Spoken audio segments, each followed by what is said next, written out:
Commander, Admiral Hackett has requested your help with a Cerberus fighter base on Novaria. Okay. The Turians have given us top-level access to their combat data.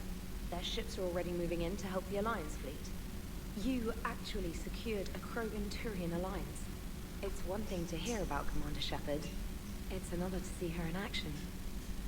Okay. Commander? So I do have new emails, I think. Your regrettable from Delatras Linron. Your regrettable decision. Commander, I am deeply disappointed by your actions on Tachanka. You... what an idiot. As I thought I made clear, curing the genophage will have long-term consequences. You know what's gonna have long-term consequences? The Reapers killing your race. That's gonna have long-term consequences. Once the Reaper threat has passed, this person seriously thinks that we can defeat the Reapers without the Krogan. I don't even know. Our combined forces will be so depleted that no race in the galaxy will be capable of stopping a resurgent Krogan. Does she not realize that Erdnot Rex just agreed to throw the Krogan into the front lines against the Reapers? Like, why does she think that the Krogan won't be decimated as well? I mean, the Krogan are pretty cool guys, but they are quite happy to throw themselves against impossible odds, and that's what they're doing right now. Not that many of them are gonna come out of this alive. Like, I don't understand this person. Moreover, the Krogan will undoubtedly seek revenge for the genophage, and the Solarian Union will be amongst their first targets. No, they won't. No, they won't. When that day comes, Commander, the blood of my people will be on your hands. Idiots. I'm ashamed to also learn that our own scientist sacrificed his life carrying out your orders. This is a dark day not only for my people, but all of galactic civilization. What an idiot. What an idiot. On the other hand, Erdnot Rex is making babies. Shepard. Making babies again will be fun. Soon as this war is over, let's just say I'll do my part to build our numbers back up. You really came through for us. I'm proud to call you my friend. Eve is in the Kalphik Valley, enlisting support from the other clans and spreading the word. She's going to be a great leader. Most of the males won't like me sharing power with her, but too bad, I run the show. We're off to save the Turians now, since apparently they forgot how to hold a gun. So Rex is a pretty cool guy. Bakara is also gonna be pretty cool. Impressive work from General Corinthus. When you first arrived on Mene, I had a hard time seeing how you flying off with one of our best generals would benefit our fight against the Reapers. However, as I now watch Turian and Krogan fighters working together to take down a Reaper destroyer... Wait a minute, they took down a Reaper destroyer? I must admit I'm impressed. You've broken an alliance that many thought impossible. Pelivan might be saved after all. With great respect, General Corinthus. That's good. Still fighting from Shiala. I don't know if you've seen the articles, but those people of Sue's Hope are fighting again. This time it's against Reapers instead of the Geth. I'm not sure if you remember me, but you helped me back on Ilium. Yes, I did. The Thorian is dead now, I can confirm that, but the spores in our bodies remain, and on some level we are still connected. This is not necessarily a bad thing. As we fight back the Reapers, we feel each other and act with one mind. Ignoring pain when the need arises. I'm sure I'm still indoctrinated. I remember Sovereign's voice in my mind when I went willingly to the Thorian as its thrall. But my connection to the people of Sue's Hope is stronger. It drowns out the Reapers' voices. This situation is imperfect and dangerous. Perhaps the colonists should separate for their own safety.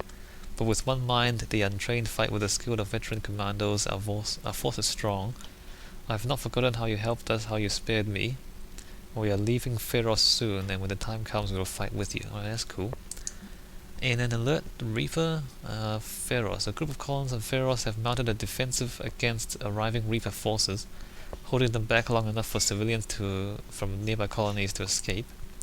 The informal militia from Sue's Hope, said to be survivors of a savage Geth attack several years ago, has repelled initial Reaper landing attempts with a level of wartime confidence more common to seasoned platoons.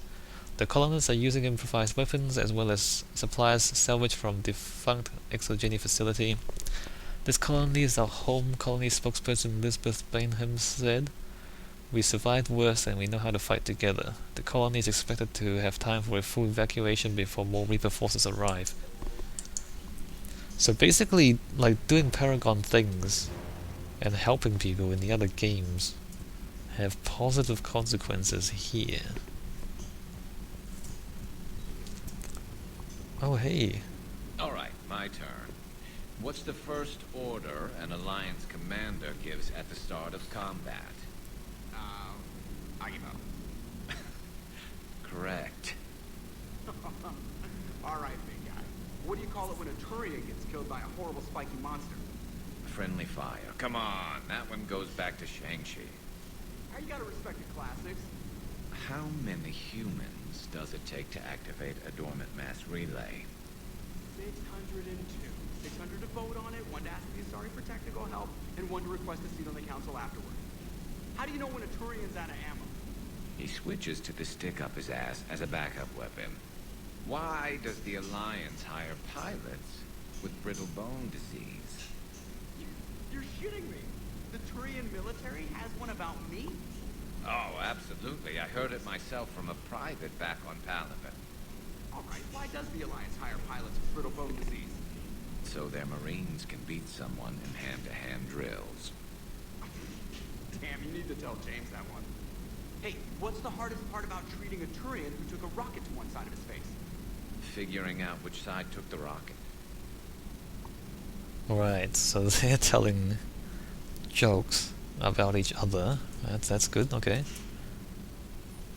Never thought I'd see the Krogan and the Turians team up. Even the Reapers have to be a little nervous about pissing them off.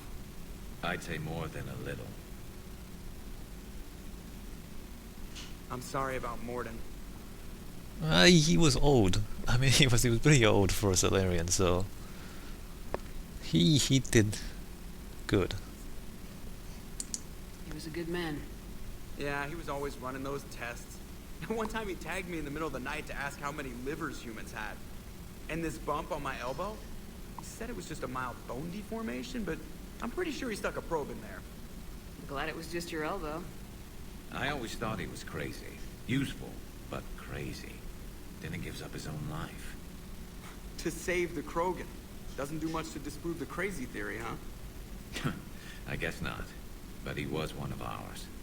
So now that we got the Krogan and the Turians, what now? The Krogan help us turn the tide on Palaven.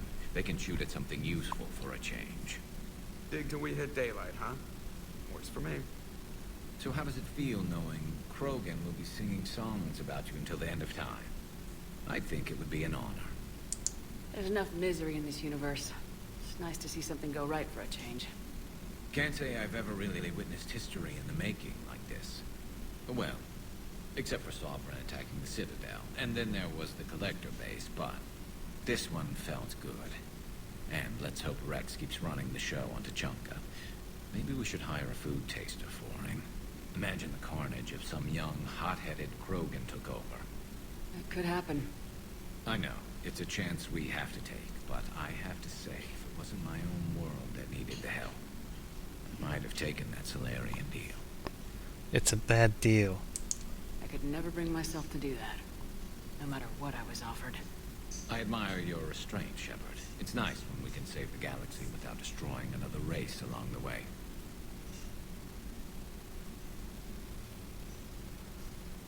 Let's hope our luck holds. Alright, that's pretty cool. I don't think they have much else. I wonder where all the Krogan will live now. I've never seen what you'd call a house on Tuchanka. They live underground on the Tuchanka. Commander? I wonder where all the Krogan will live now. Alright, let's see what the others have to say. Eve isn't I mean, not Eve, Edie isn't here. I wonder where she is.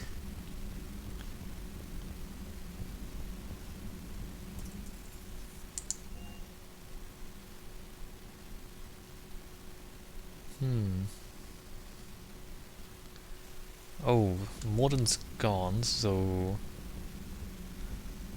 Chakwas should be back in here. Oh, hey, Chakwas. No crew health issues to report. Oh, that's good.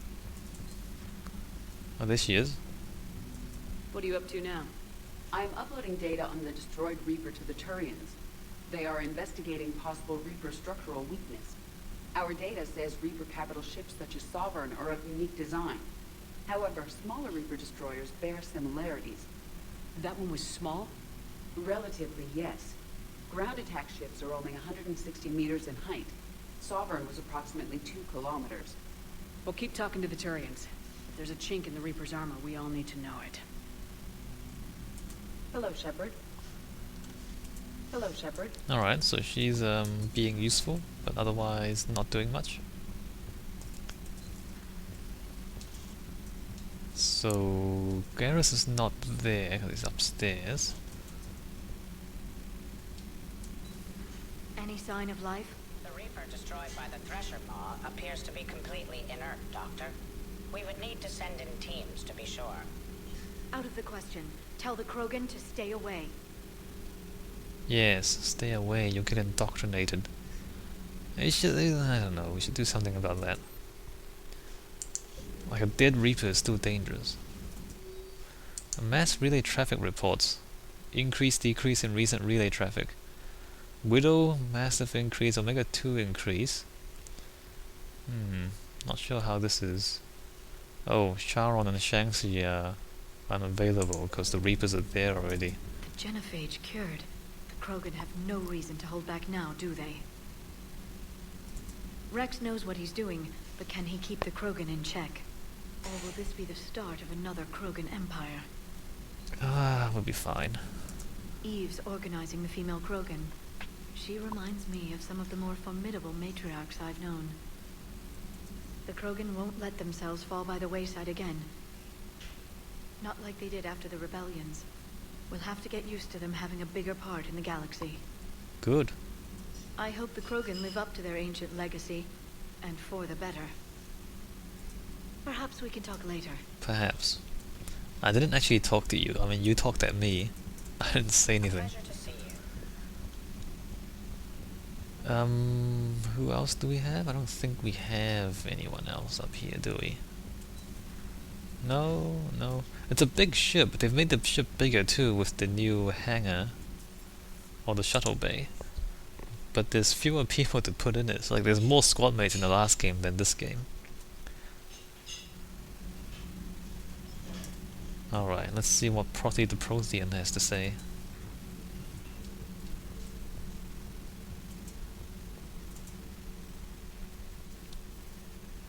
Oh hey.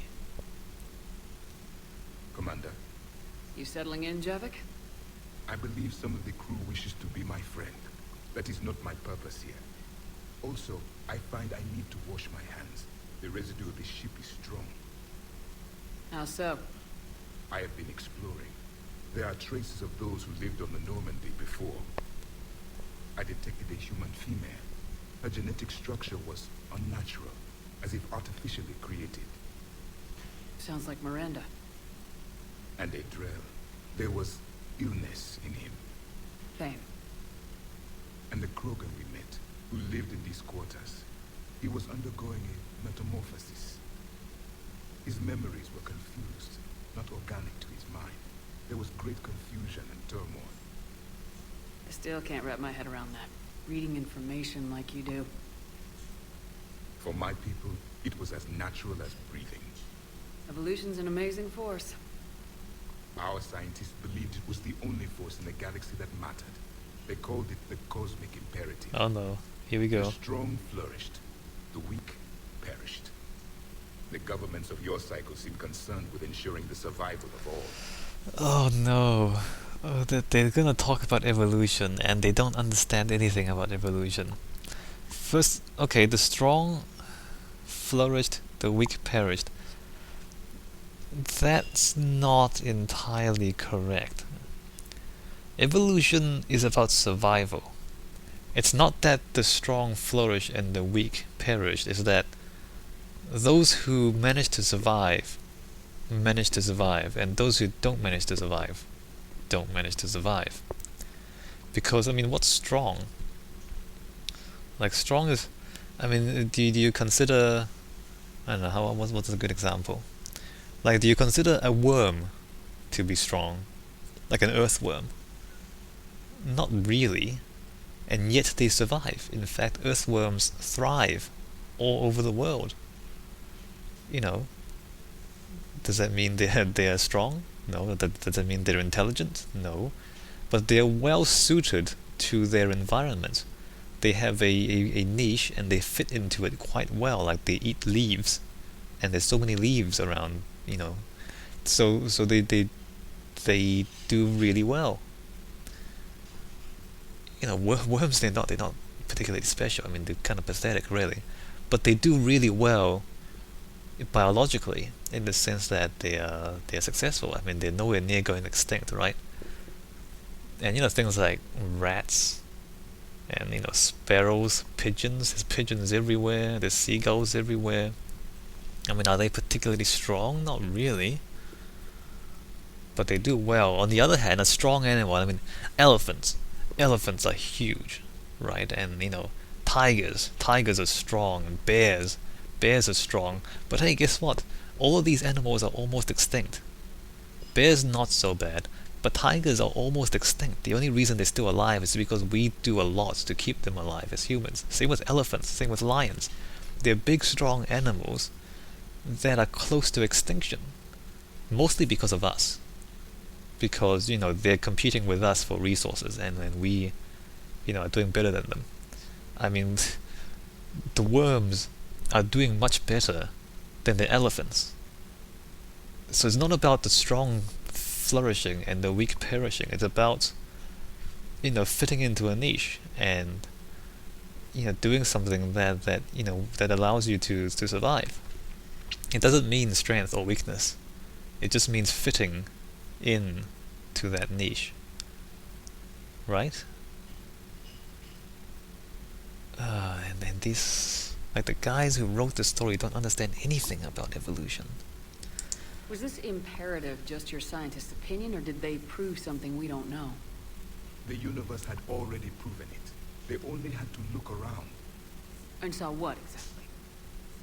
Extinction is the rule of law in the cosmos, the natural order of things. The weakest species are doomed. Again, like, it's not about strong and weak. I mean, even in this story, the Krogan were almost extinct. Like, they would have died were it not for the Solarians using their genophage. I mean, if it were up to the Turians would have destroyed them. You know, the Rachni, they were strong, they were defeated. The Krogans, they were strong, they were defeated. And, you know, who's in charge of the council? The Asari? The Solarians? They're not very strong. And the Turians, I guess. But the Turians, they're not that strong neither. I mean, they're fairly good. Humans are not physically strong. So, I mean, even in this story, it is not. I mean, it doesn't make sense. Or, you know, Leviathan is the apex predator. They can mind control anything. But they're just hiding in a water world and not doing anything. Whereas everyone else is running around and having a good time, right? Even the story contradicts itself. Or maybe it's just Javik's character. Maybe they're just kind of giving him these opinions and they intend for him to be wrong. But Javik, I don't know. Like, the story, I don't know.